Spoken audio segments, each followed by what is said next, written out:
वळूयात पुढच्या बातमीकडे। संपूर्ण राज्याला हादरवणाऱ्या संतोष देशमुख हत्या प्रकरणाच्या सुनावणीला आजपासून सुरुवात झाली। आज केसच्या सत्र न्यायालयामध्ये ही सुनावणी झाली।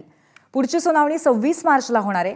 आरोपीच्या वकिलांनी आज कोर्टाकडे सीडीआर सह इतर पुराव्यांची मागणी केली आहे। कलम 164 अंतर्गत साक्षीदारांच्या नोंदवलेल्या जबाबांची कॉपीची मागणीही आरोपीच्या वकिलांनी केली। तसंच इलेक्ट्रिक पुरावे ज्यात व्हिडिओज आणि फोन कॉल्स यांचे सीडीआर देण्याची त्यांनी मागणी केली। आपले प्रतिनिधी गोविंद शेळके आपल्या सोबत आहेत, त्यांच्याशी आपण सविस्तर या संदर्भात चर्चा करूया। गोविंद, आजच्या सुनावणीमध्ये कोणकोणत्या पद्धतीची मागणी बचाव पक्षाच्या वकिलांकडून करण्यात आली आहे?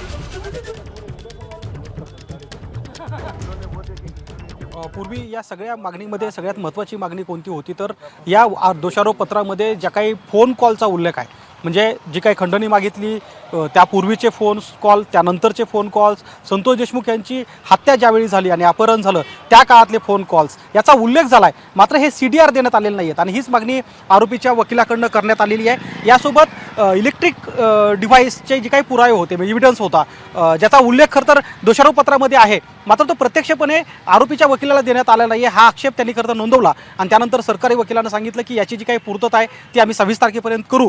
म्हणून साक्षीदाराचे 164 प्रमाणे जे काही जबाब आहेत ते आणखी मिळालेले नाही आहेत। त्यानंतर जे प्रमुख आरोपी आहेत, म्हणजे 7 ते 8 आरोपी आहेत, त्या आरोपीचे जे काही 18चे जबाब असतात, कलम 18चे जबाब असतात, ते सुद्धा या चार्जशीटसोबत मिळालेले नाही आहेत असा आक्षेप कोर्टामध्ये करण्यात आला। आणि त्यानंतर आरोपीच्या वकिलांनी जी काही मागणी या 3 प्रकारच्या केल्या होत्या या 26 पर्यंत पूर्ण होतील आणि त्यानंतरच खऱ्या अर्थाने याची सुनावणी होईल असं म्हटलं तर ते चुकीचं ठरणार नाही।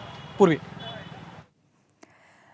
धन्यवाद गोविंद, आपण दिलेल्या माहितीबद्दल। तर आजपासून ह्या संपूर्ण सुनावणीला सुरुवात झालेली आहे आणि त्यानंतर या संपूर्ण प्रकरणामध्ये कशा पद्धतीने युक्तिवाद केला जातोय हे पाहणं अर्थातच महत्त्वाचं ठरेल।